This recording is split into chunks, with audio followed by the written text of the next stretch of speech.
pour défendre les couleurs du FCC et défendre Kabila, qui n'ont jamais bénéficié du soutien de Kabila. Ok, je peux ajouter un petit mot. Mais si vous voulez ajouter un petit mot, mais acceptez que je vous pose encore une autre question. Ouais. Le problème, est-ce qu'au sein du FCC, c'est la sincérité ou bien c'est la lutte pour des valeurs, ou bien on sait que c'est comme on dit chez nous, la mangeoire, tout le monde vient.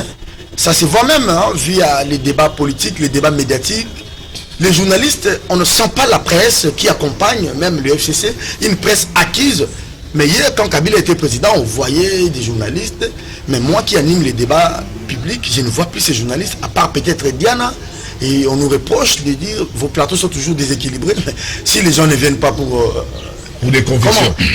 C'est une question de conviction, bien sûr. Oui, c'est-à-dire que c'est une question de conviction, des intérêts, mais pas des intérêts nationaux, mais des intérêts mesquins. Ils ont habitué les journalistes à leur donner d'argent. Ouais, des intérêts individuels. Donc, parce que quand vous prenez tous ces députés qui ont dit l'autre fois que nous sommes derrière Kabila pour ses idéaux. Quels sont les idéaux de Kabila? 18 ans durant, plus quels sont ces idéaux? Ouais, mais c'est le nationalisme, on voit où est-ce que le pays se trouve. Donc, voilà, aujourd'hui, en principe, Kabila n'a jamais compté sur tous ces gens-là. Kabila a toujours compté sur certains piliers, l'armée, la magistrature, l'administration et consorts. Mais c'est des grands piliers. Les deux grands piliers du régime, c'est l'armée et la magistrature. J'ai dit autrefois que les ordonnances du 17 juillet 2020 relatives aux nominations dans l'armée et ont déséquilibré le système Kabila. Donc Kabila, c'est aujourd'hui qui ne contrôle plus la magistrature comme il le contrôle. Il ne contrôle plus l'armée, même si à travers certains médias internationaux comme RFI, on dit qu'il a toujours une partie de l'appareil sécuritaire. Donc ça veut dire qu'il n'a plus le contrôle de cette armée. Alors maintenant, qu'est-ce qui reste à Kabila? Ce qui était comme juste une parade. C'est ça, juste l'inconnu. L'inconnu que nous nous maîtrisons pas. Est-ce que nous avons Félix donc maintenant, il y a maintenant ce paravent-là, qui devient maintenant un véritable bouclier pour lui, donc l'Assemblée nationale. Il devient vraiment un véritable bouclier pour lui. Donc il a intérêt aujourd'hui à faire en sorte que ces députés-là soient soudés, parce que si on les lâche là-bas, et que ces deux piliers du système sont déjà déséquilibrés, ça voudrait dire que c'est la descente en enfer de Kabila. C'est ça. Mais maintenant, il y a quelque chose, un handicap pour le système Kabila, c'est le manque d'adhésion populaire. C'est ça qui est vraiment fatal pour lui. Merci beaucoup, Moïse Moussangana. J'adore vos analyses, vos éditos. Kiosque, c'est une émission de commentaires. C'est sur base de faits, nous commentons. C'est-à-dire, on ne sent pas Yves Bouillard. Cette presse qui accompagne aussi les FCC, ce n'est pas un péché. Déontologiquement, on sait qu'il y a des lignes éditoriales pour tel média, comme on le voyait, Télé 50, on voyait la RTNC à l'époque. À part peut-être mon cher ami, l'ami de mon épouse, John Lumila, Jean-Marie Samba, à peine on le voit.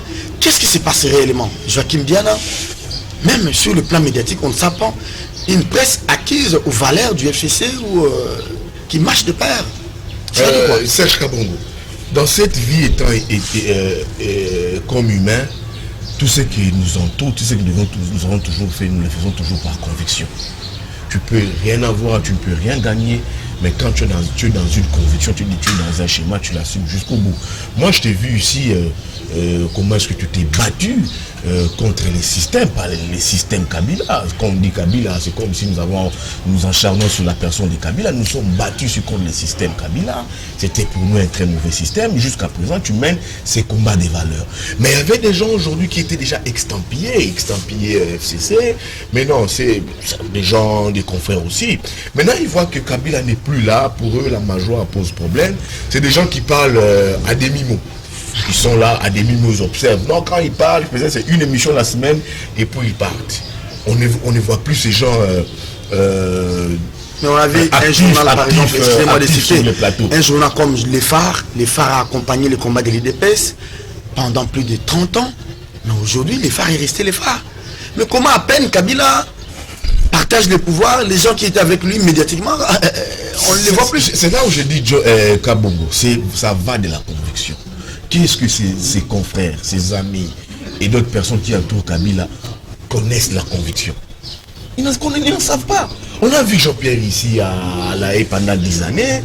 Vous êtes restés, les MLC restés, Maman Bazaïbe est resté, les Babala est resté, les Alexis Lenga. Tous sont restés parce que pour eux c'était des idéaux qu'il fallait défendre. Ça va de la conviction. Les vieux Moïse Moussangana, ils ont accompagné. Mais même à 10 années à La Haye. Mais si on prend Kabila ici, je ne le souhaite pas. Mais si on prend Kabila ici, on dit à Kabila, mais on va à la CPI 10 ans. L'FCC là, je te dis. La CPI, même dans un social. Non, mais oui, sous cette parce qu'il est là-bas, ça tu verras ici, Willy Bakonda, non, tu verras ici, les langues vont se délier. Non, d'un mois d'ailleurs, j'ai soutenu le combat de l'UDPS. Moi, je dis Papa Tshisekedi. Ils sont comme ça. Donc ces gens-là qui accompagnent Kabila, c'est des gens sans conviction. Merci beaucoup. C'est là où je crains. La vie, il faut suivre des gens avec conviction. C'est là où des fois je crains. Je supporte aujourd'hui, j'apprécie. Et je crois en lui, je respecte son combat. Moïse Katumbi, c'est quand même un grand leader. Mais je crains que lui aussi tombe dans le système Kabila, où il y a des gens qui les suivent que pour de l'argent. Ça, c'est une conviction. On doit bâtir une conviction. Les idées, on va parler de Moïse à la fin de cette émission. Important. Allez, madame, monsieur, merci de votre fidélité. Vous regardez. Qu'est-ce que Bouya, vous gardez le micro, hein? Janine Mabunda, l'application de l'article 139 alinéa 6 pose problème. Hein? Oui, ça pose problème. J'ai vu qu'aujourd'hui, ça alimente les débats à la suite de la missive du député Albert Fabrice Kouela qui avait demandé, s'il faut le dire, au bureau de Mabunda de justifier les fonds alloués à la gestion de l'Assemblée nationale. Et Madame Mabunda ne s'est jamais exécutée depuis la session du mois de mars. Elle a dit qu'il y avait les problèmes liés à la pandémie du Covid. Maintenant là, la pandémie, je crois, s'est calmée. Même pendant cette session, ils ont quand même su éjecter l'ancien vice-président de l'Assemblée, premier vice-président de l'Assemblée nationale, Jean-Marc Abound. C'est quand même un bureau qui a fonctionné. Mais maintenant, Mabunda, elle, qui s'érige des fois en donneur des leçons quant à la gouvernance, au président de la République. Maintenant, quand on est un député pour respecter des textes, quand un député lui dit non, madame, vous êtes là, c'est vous qui gérez l'Assemblée nationale, il y a des frais qui ont été alloués. Justifiez-nous ces frais qui ont été alloués pour les fonctionnaires de l'Assemblée nationale. Madame dit niet, je ne peux pas justifier. Alors moi, je suis content. Je pense que de mes informations, il y a les huissiers près la cour du Conseil d'État qui a déjà saisi les bureaux de l'Assemblée nationale. Je crois que c'est M. Momu Kongo, les huissiers de justice, près le Conseil d'État. Ils ont déjà saisi les bureaux de l'Assemblée nationale pour qu'ils puissent répondre à la requête de M. Albert Fabrice Kouela. Alors, qu'est-ce qui va arriver? Nous serons dans un schéma très compliqué, bien que tu as... C'est encore des pressions de plus. Hein? Ça sera des pressions. Si M. Mabunda, Madame Mabunda, oui. Elle, des fois, je la confonds, tantôt monsieur, tantôt madame. On doit bien... Parce qu'elle a des comportements bizarres. Donc, si Madame Mabunda... Ça, il faut retirer. Quand j'ai des comportements bizarres, vous pouvez retirer pour les comportements bizarres, c'est lié à sa gestion de l'Assemblée nationale, c'est pas sur son physique. Sur le plan humain. Non, c'est lié à la gestion de l'Assemblée nationale. Alors, si madame n'arrivait pas aujourd'hui à se justifier sur la requête, je pense que l'autre côté, aujourd'hui, les camps Tshisekedi vont aussi activer, vont récupérer l'affaire pour faire en fait du chantage à Madame Mabunda, qui est au bureau Mabunda, même au FCC, qui pense être aujourd'hui la superpuissance sur les plans gestion. On ne peut pas c'est cette question-là sur le plan de l'Assemblée nationale. Parce que bon, c'est difficile. On dit que le règlement intérieur a été jugé conforme à la Constitution. Ouais. C'est que ça a force de loi. Ouais. Mais si aujourd'hui Mabunda peut trouver des trouvailles de paravent pour dire bon, on règle ça à l'Assemblée, les députés acceptent fort de leur majorité mécanique, ça peut pas non, la décision peut être même attaquée parce qu'elle a été jugée conforme à la Constitution. C'est comme les règlements d'intérieur. C'est maintenant ça, mais les schémas du président de la République. Il veut que la majorité puisse basculer. Pour lui, dissoudre l'Assemblée nationale, c'est un long schéma. D'abord, c'est un schéma suicidaire pour lui. Certains députés IDPS vont attaquer devant la Cour constitutionnelle les règlements d'ordre intérieur pour permettre à certains députés qui sont déjà FCC, acquises à la cause, qui sont déjà avec les présidents de la République, de faire cette transhumance politique, faire leur choix politique. Oui. Donc ça peut arriver, aujourd'hui cette décision peut être attaquée au niveau du conseil d'État, mais si même Madame Mabouna ne s'exécutait pas, ne justifiait pas ses fonds alloués pour l'organisation de l'Assemblée nationale, je pense que le camp Tshisekedi va récupérer ça pour exercer des pressions sur le bureau Mabouna et sur les députés. Elle a été envoûtée pour ne pas présenter ses rapports, ou bien elle-même, elle traîne des cadavres, ou bien elle traînerait des cadavres. Je suis Mabounda sur Top Congo. Un député touche combien? Elle ne dit rien, elle dit elle n'en sait rien. Vous-même vous touchez combien? Comment vous êtes élu? Le peuple qui vous a mandaté, vous avez les droits. Moukeba il a dit, on nous donne 10 millions de francs congolais. Moukeba il avait dit, qu'est-ce qu'on a à se cacher ou qu'est-ce qu'on a à cacher? Et à la fin on ne présente pas un rapport financier. Vous savez, c'est le système de prédation qui continue. Je vois que même le chef de l'État l'a dit dans son discours, qu'il y a des gens qui veulent continuer avec le même pratique impunément. Je crois que nous sommes dans ces cas-là. Mais pour venir à Mabounda, personnellement, je voulais dire, nous sommes dans une situation de l'arroseur arrosé. Parce que Madame Janine Mabounda a embouché sa trompette pour faire voir comment les gens, principalement le président de la République, a violé la Constitution, a violé ceci et comme ça. Vous venez de dire, le règlement intérieur de l'Assemblée nationale a été jugé conforme à la Constitution. Donc, ça force de loi. C'est d'abord une loi même pour les parlementaires, le règlement intérieur. Donc, et ce n'est pas la première fois que Mabounda violerait le règlement intérieur. Même pour rejeter Jean-Marc Aboun, on a dû violer, je crois, l'article 23 ou l'article 30, et comme ça. Donc, sur la procédure la déchéance. Oui, de la déchéance de Kaboun. Donc, aujourd'hui, ce qu'il y a, c'est quoi? C'est que ça cache beaucoup de choses.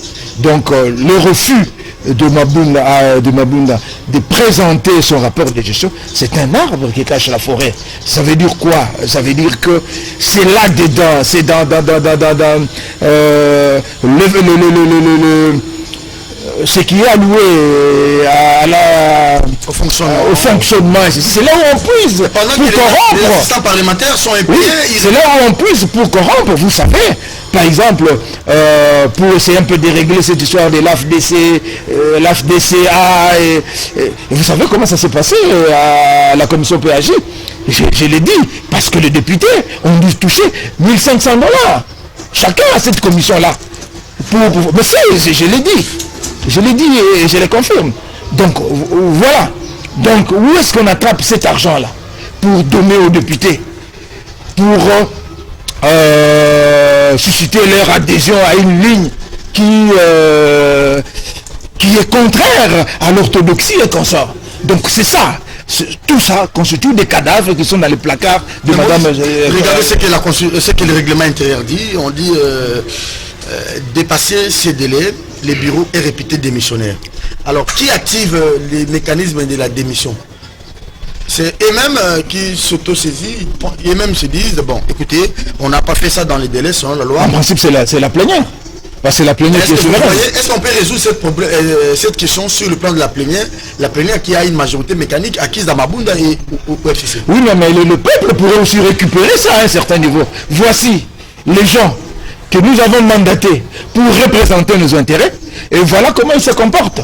Donc ça peut toujours. Donc si les OA viennent au Parlement, ce n'est pas toujours comme dit Joseph Kabila pour empêcher les parlementaires, ceci, mais c'est pour revendiquer aussi leurs droits.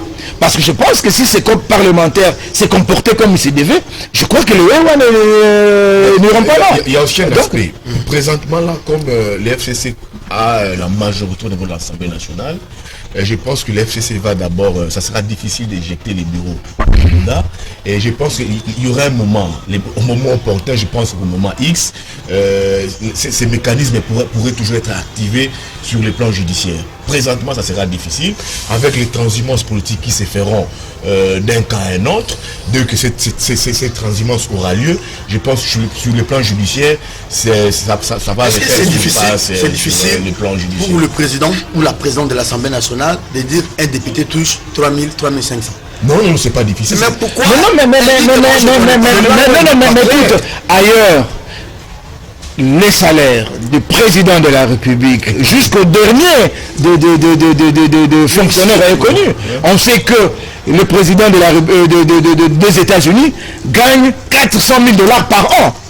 C'est connu. C'est connu. On sait combien touche un président français. On sait. Donc ce n'est pas un secret. Est-ce que ça justifierait ce refus de présenter les rapports financiers? Mais vous l'avez dit, Serge, ça veut dire que il y a beaucoup de cadavres dans les placards de Madame Mabunda. Et Madame Mabunda sait bien que si elle ose mettre sur la table ces dossiers, les députés de l'opposition vont profiter de la situation. Même Dieu, c'est une situation qu'elle ne pourra pas gérer. Vous avez dit sur un média ici, quand on lui a posé la question combien gagne un député, elle a dit je ne sais pas. Il faut que les ministres disent d'abord ce qu'ils gagnent. Non, parce qu'eux ont reçu mandat du peuple. Le peuple doit savoir combien gagne un député pendant les mois, pendant sa mandat. C'est très normal parce qu'on a reçu le mandat du peuple. Quand Mabunda cache cela, comme l'a dit le vieux Moïse ici, c'est que cette dame-là, elle a du placard, elle a du cadavre dans son placard. Vous voyez, par exemple, Toumba Zeza, la ministre des Affaires étrangères, devait être interpellée. Mais elle n'a pas pu dans l'affaire de passeport. Elle n'a pas pu. Pourquoi? Parce que on sait que si on la laisse venir, elle va éventrer le bois. Et c'est beaucoup plus. Kabila et son camp qui seront éclaboussés. Par contre... Et pourtant, la plénière était acquise. Oui. Le fait que Madame Thomas... Mais parce que nous n'avons pas de passeport. Nous ne savons pas voyager. Donc on est bloqué. Donc c'était une question d'importance nationale, le passeport. Mais Mabunda a tout fait pour que ça ne passe pas. Bien au contraire, il y a eu l'histoire de Roubera qui est passé. Ce n'est pas passé parce que il fallait sanctionner Roubera, mais c'était un peu pour apaiser les esprits. Que les esprits se contentent quand même que cette question a été posée à l'Assemblée nationale. Vous allez voir, il n'y aura aucune sanction à ce soir. Donc c'était juste pour apaiser la... Mabunda, c'est au fait, c'est pas une femme sainte. Regardez partout où elle est passée. Elle n'est pas que diablesse non plus. Hein. Mais non. Elle donne l'impression d'une femme pieuse. On m'a dit au portefeuille, elle a fait des histoires avec la Sokimo. Mais regardez là, elle est passée au portefeuille. Même, j'apprends même l'immeuble FPI. Là, elle a fait des choses avec cet immeuble. Elle est alors ministre du portefeuille. Elle a même été au portefeuille, j'apprends. DG du portefeuille, du FPI. Donc c'est une femme, quand vous scriptez là où elle est passée, elle a toujours fait des choses terribles et graves. Yves Bouya des CNews, hein. Vous qui lisez CNews, regardez. C'est Yves Bouya. Regardez. Non. Mais il faut éviter au pays une autre crise. On en a déjà assez. Non, par rapport au bureau. Quand aujourd'hui les bureaux démissionnent ou bien on fait partie des bureaux. C'est une situation qui, nous sommes déjà en pleine crise. Mais il faut pas entrer. Non, le pays ira de crise en crise. Et c'est ça que j'ai dit. La plainte contre Mabunda, il faut affronter le dossier Tamboué-là. Les comptes qui se qu'il va récupérer, c'est là. Mais moment opportun. Il va maintenant au moment opportun. Merci, je vais lire les textos des téléspectateurs. Bonjour, Ndeko Serge Kabongo. Sungabiso, ba travailleur, il y a ba député. Donc, Sungabiso, ba travailleur, ba député. Ba député, ba zolo, ba foutara, ba ngote. Yango biso pe tozela. Et ça, il y a solo. Vous voyez? Les députés disent à leurs suppléants, à leurs travailleurs qu'ils ne sont pas payés. Donc eux aussi ne peuvent pas payer. Mabunda, la grande sœur de l'Équateur. Lyoko. Bonjour Serge. Si les députés du FCC avaient le comportement républicain de l'honorable Henri Thomas Lokondo, on n'allait pas être dans la crise d'aujourd'hui. Ah oui, hein, là, je salue son indépendance d'esprit et son sens élevé de l'État. Yves Kalunda, depuis quelque part à Kinshasa. Bonjour cher Yves, merci de nous avoir écrit. Faites ça régulièrement. Les consultations nationales se poursuivent. Bemba était là avant-hier. Hier, j'ai vu certains confrères être reçus. Clin d'œil à eux. Puis Gérard, Christian Bossembe, Dienit Kaninda, Pascal Oronje. Finalement, Moïse Katumbi sera reçu demain. C'est acté. Il arrive, s'il n'est pas déjà arrivé, donc il arrive aujourd'hui, vendredi. Radmaré peut-être, Bemba a appelé à une mobilisation générale et il rencontrera le président de la République demain. Oui, je crois qu'au-delà de tout ce qu'il peut y avoir comme théâtralisation autour de l'arrivée de Katumbi et consorts, mais c'est un message clair dont le metteur est Katumbi, et le récepteur, c'est beaucoup plus Joseph Kabila. C'est lui le destinataire. Oui, parce que là, en répondant à l'invitation qui lui a été lancée par le président de la République, là, Katumbi veut confirmer que tout ce qu'il y a eu comme velléité de réconciliation avec Kabila, ce sont des rêveries. Que définitivement, le pont est coupé entre lui et Joseph Kabila. Ça, c'est d'un. De deux, il faut aussi savoir que Kabila a fait l'exploit de couper Katumbi des assises territoriales par le découpage territorial. Parce que quand vous voyez le découpage territorial qui a été fait en 2015, ça a été fait expressément pour couper Katumbi des assises territoriales. Parce que déjà en 2006, en 2009, alors qu'en 2009, le découpage territorial devait avoir lieu, Kabila avait fait un message à la nation où il a dit, où il a pris les devants pour dire que non, on ne peut pas faire ce découpage territorial parce que vous savez, il n'y a pas encore de paix, nous n'avons pas d'argent et consorts. Est-ce qu'en 2015, le pays a eu beaucoup plus d'argent? Il y avait plus de paix? Non. Ça veut dire qu'il a visé Katumbi et Kungu dans les Katanga parce qu'il devenait de plus en plus encombrant pour lui dans les Katanga. Mais ce qu'il a ignoré, les autres, Kungu et Katumbi, lui ont privé maintenant de fief politique. Parce qu'aujourd'hui... Il s'est retrouvé où? Oui, parce qu'aujourd'hui... À Colosie? Non, non. Oui, parce qu'aujourd'hui, Kabila, il ne peut plus prétendre avoir comme fief politique les Katanga. Non. Cela se remarque même au travers des élections de décembre 2020. Sur les 4 provinces de l'ex-Katanga, il y a eu 2 provinces qui ont été gagnées par Fayoulou, c'est-à-dire le Lualaba et le Haut-Katanga, qui sont vers le sud, donc du côté de Moïse Katumbi. Et Chadari a gagné le Tanganyika et le Olomami, qui sont vers le nord, donc vers le Baloubakat et consorts.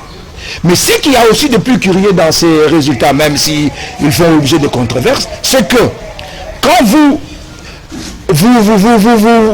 faites l'addition de voix gagnées par chaque candidat, par Tshisekedi, par Fayoulou et par Chadari, c'est Tshisekedi qui l'emporte sur tous les Katanga, alors qu'il n'a gagné aucune province sur les 4. Donc voilà, ce sont des choses, nous qui nous intéressons peut-être de la question électorale, nous découvrons. Donc, qui a voté pour Tshisekedi pour qu'il emporte? Je crois que c'est tout le Kassaïen, les apparentés, consorts, ont entraîné leur voix vers Tshisekedi, ça, il faut le dire, et que aujourd'hui, Kabila a privé Katumbi des assises territoriales et Katumbi lui a aussi privé de chef politique. Ça, c'est maintenant c'est un leader du Tanganyika. Ah oui. Ah oui, les centres de gravité de son chef politique s'est déplacé vers les Tanganyika. Ça, il faut le dire. Aujourd'hui, il y a une question qui se pose. On peut tout dire, tout ce qu'il y a eu après les élections et consorts, mais le pays se trouve bloqué, ça, il ne faut pas avoir foi aux yeux pour le dire. Le pays est bloqué. Il faut débloquer ce pays. Mais pour débloquer le pays, qu'est-ce qu'il faut? Il faut faire rassembler les Congolais autour de... Il faut faire venir les Congolais. Et Kabila ne peut pas s'en plaindre parce que Kabila lui aussi, il a eu à faire des dialogues autrefois, alors qu'il avait tout le pouvoir. Il avait la même mise sur les assemblées, que ce soit nationales ou provinciales. Il avait la main sur toutes les institutions, mais cela ne l'a pas empêché de convoquer à plusieurs reprises des concertations, des dialogues et consorts. Donc je crois qu'il se pose un problème et que ce problème-là doit trouver une solution. Et je pense que Joseph Kabila, en principe, s'il avait bien joué le jeu, s'il était sincère, c'est Joseph Kabila qui serait les remparts aujourd'hui. On aurait recouru à Joseph Kabila pour essayer de comprendre certaines choses ou avoir des solutions à certaines choses. Malheureusement, on est obligé de traverser le fleuve ou aller ailleurs pour avoir des conseils et consorts. Ça veut dire quoi? Ça veut dire que le problème c'est Joseph Kabila.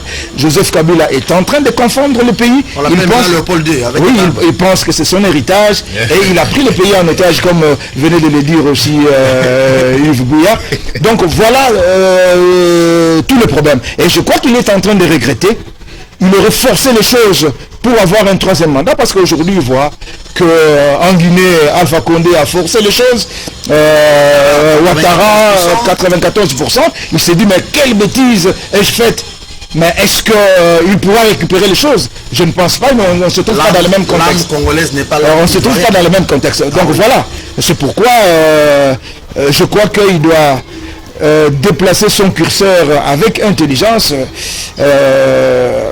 où ça casse, où ça va passer. Très bien. Kivouya, le président de la République semble nous donner l'image de quelqu'un qui a saisi les problèmes. 4 minutes pour vous, on va se séparer. Il a plutôt saisi les problèmes entre lui et son allié et lui. C'est-à-dire, ce sont eux qui bloquent.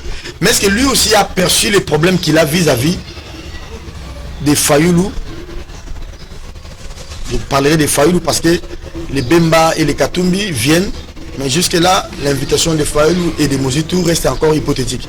Et demander le Ramazan Sadari. Est-ce qu'il a aussi saisi ces problèmes entre Fayoulou et lui? Non, moi je pense que là, le président de la République a cerné les problèmes. Mais quand il dit lui-même... Les problèmes entre coalisés. Entre coalisés. Alors, entre lui et les autres. Entre lui et les autres, ça pose toujours aussi problème. Maintenant, c'est... Qu'est-ce qu'on peut dire? Qu'est-ce qu'il a dit? Soit qu'est-ce qu'il entend dire? Soit à Bemba et à Katumbi. Il a déjà sa décision en poche. Qu'est-ce que... Il fait semblant de consulter. C'est ça, moi, c'est là où je suis. Il consulte sincèrement. Est-ce que c'est des consultations sincères? Est-ce que déjà il a rompu avec son partenaire, les FCC? Est-ce que c'est... Le président de la République a déjà sa position, son schéma en poche? Est-ce qu'il est sincère avec Bemba Katumbi? Certains disent que la sincérité pose problème chez les présidents de la République. Est-ce que c'est un schéma qui cadre aussi avec les partenaires? C'est un schéma, est-ce que vous dites de lui-même? Est-ce que c'est un schéma qu'il a mis avec son partenaire Kabila? Mais ou les partenaires extérieurs de lui-même? Les partenaires extérieurs? Soit c'est des partenaires extérieurs avec lui. Est-ce que c'est la donne de Félix, soit c'est la donne extérieure? Ça pose un peu trop de problèmes. Voilà où certaines personnes disent que nous devons un peu suivre cette affaire à la loupe même des trolls eux-mêmes. Tu as parlé des invitations de Chadari. Chadari, c'est clair. Kabila est chez eux quand c'est l'Ayatollah décide. L'homme avec des barbes blanches, quand il décide, pour eux c'est fini. Personne ne doit encore ouvrir les débats. Mais pour Mouzito et Fayoulou, je pense que c'est des gens qui peuvent toujours discuter. Oui. Pourquoi? Je te dis, c'est des gens qui ont cheminé ensemble, ils ont été ensemble, ils ont combattu ensemble, ils sont allés faire Genève ensemble, bien que Thierry Félix a résilié sa signature par après, et quand Fayoulou envoie déjà son plan de sortie des crises, qui appelle déjà des discussions. Voilà. Nous devons nous mettre autour de... Non, c'est pas un RFI catégorique. Non, c'est pas un RFI. Mais on veut savoir qu'est-ce que veut l'autre. Son plan de sortie des crises, Kabongo, appelle déjà à des discussions. Tu ne peux pas pendre plan de sortie des crises sans dire je les pends et puis je suis là. Non, ça appelle à des discussions. Mais dans ces discussions, déjà il s'est dit, moi j'étais candidat président, il s'est dit président élu, mais j'ai des conditions. Je ne peux pas venir comme un vulgaire type, comme un petit bébé, un Serge Kabongo. Non, toi tu es quand même un grand monsieur, tu es quand même non. Non, tu viens et puis tu t'installes, on discute. Non, il dit non, moi avant de discuter avec lui, c'est moi la crise.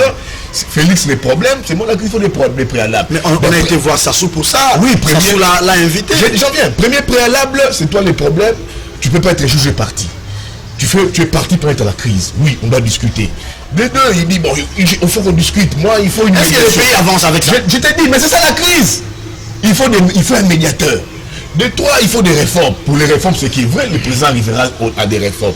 Maintenant, pour la médiation, tu as vu même ce qu'a fait Fayoulou aller-retour chez Sassou. Ils ont discuté et puis le président a fait même ses déplacements à Oyo. Moi, je pense que indirectement, Fayoulou a déjà parlé avec Félix via Sassou. Voilà. Ça, il faut analyser, il faut capitaliser ça. Donc, Fayoulou qui pose des préalables, mais son malheur est chez Sassou. Et les deux déplacements du président de la République, je pense qu'ils ont déjà parlé via Sassou.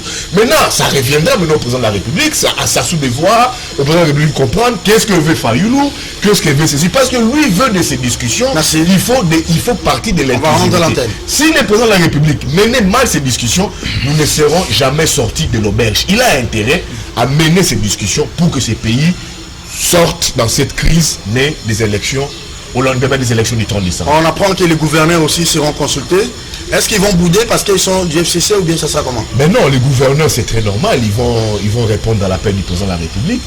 Jusque-là, c'est lui les patrons de la territoriale, bien que ce soit Gilbert Kankonde, mais ils vont répondre, bien qu'ils soient du FCC, je pense qu'ils seront obligés de répondre. Ce ne sont pas des chefs de regroupement, ce ne sont pas des députés. Même si le président on a réprimandé un ministre FCC ici, pour ne pas le citer.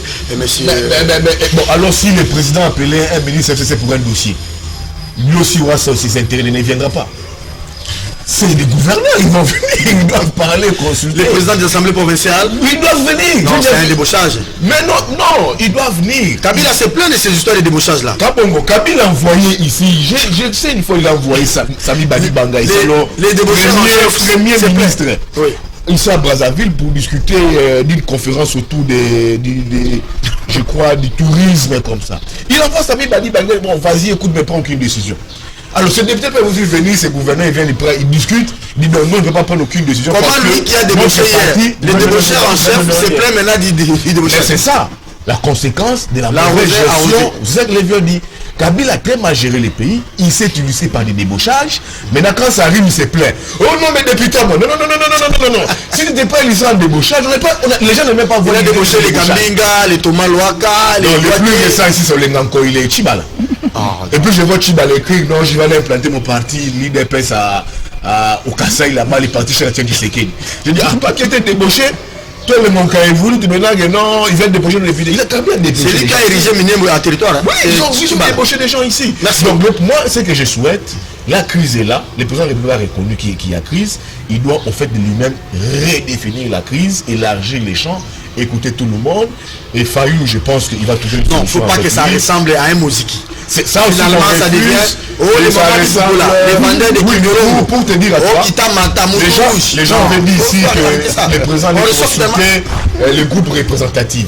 Bon, je n'ai rien à voir avec certaines têtes. C'est à lui d'apprécier. Mais quand je vois des gens ici qui nous font rire, c'est déplacés ici, je dis, mais qu'est-ce que c'est ça Congolais? Ce sont des Congolais. Ils ont aussi leur mot à dire. Ils ont leur mot à dire Kabobo. C'est là où je dis. Attention, ce sont aussi des leaders d'opinion à leur manière. C'est pour te dire qu'on ne veut pas que ça devienne des Maboki.